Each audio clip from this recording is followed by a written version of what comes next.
and gentlemen, you're welcome to my day 4 of 100 days bakery secret tips. And today we are going to discuss mixing and gluten formation.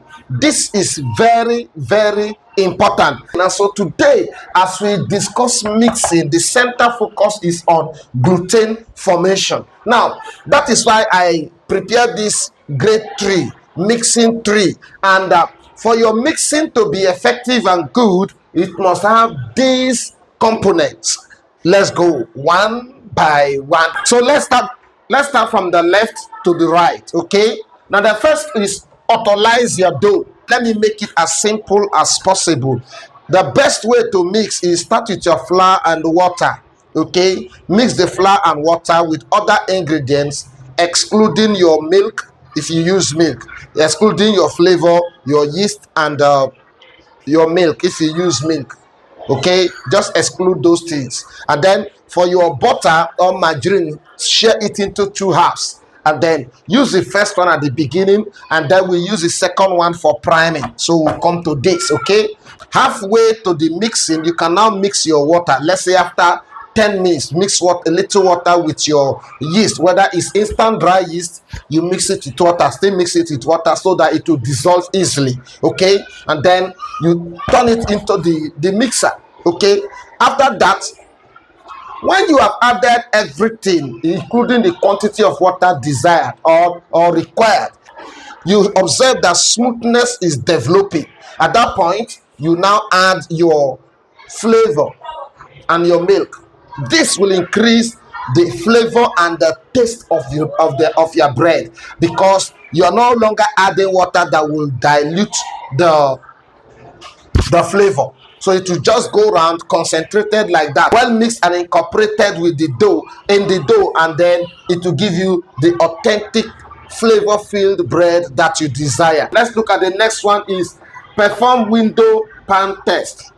Let me break it down also. I'll make sure I use the simplest terms that you will understand despite these languages here. Okay, now performing this test means at a point, let's say you have mixed for 15 minutes and you observe that the dough is getting smoother. The one thing you should do is to pause the mixing, stop the mixer, and then open it, take a portion and stretch it. If it forms a very elastic light membrane, if the stretchiness is there, then gluten has been properly developed. But if it cuts anyhow, it tells you that the gluten is not properly developed. In other words, you should continue mixing. So that test will give you the guide, the clue, the understanding that gluten is properly developed, and then you can, it's ready for you to stop mixing. Let's look at the next one. Keep dough cool. If you are using normal room temperature water to mix, that is okay, very, very okay. Now, one thing you should do is to observe the temperature of your dough. It should not be above 26 degrees. The temperature of your dough should not be 26 degrees. And so there is need for you see the importance of performing this test.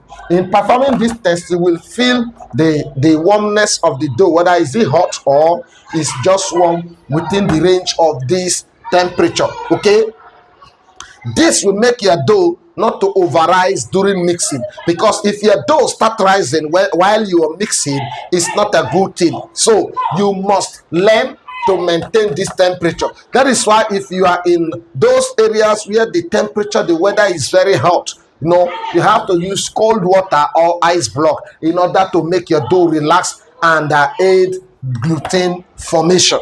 Okay, let's look at the next. I'm trying to make sure that this video is short. I don't want a very long video. Avoid over mixing. Avoid over mixing. I want to repeat it for the last time. Avoid over mixing. Avoid over mixing. Very, very, very, very important. If you over mix, it will weaken the structure of your dough. It will also weaken the strength of your yeast, and that will make your dough, there is possibility that it will collapse after rising. Also, there is possibility that it will take a long time, because the yeast is weak. It will take a longer time for the dough to rise. So avoid over mixing. Okay, that is very important. So how will you know when to stop mixing? We are getting there. Another thing is mix on low speed.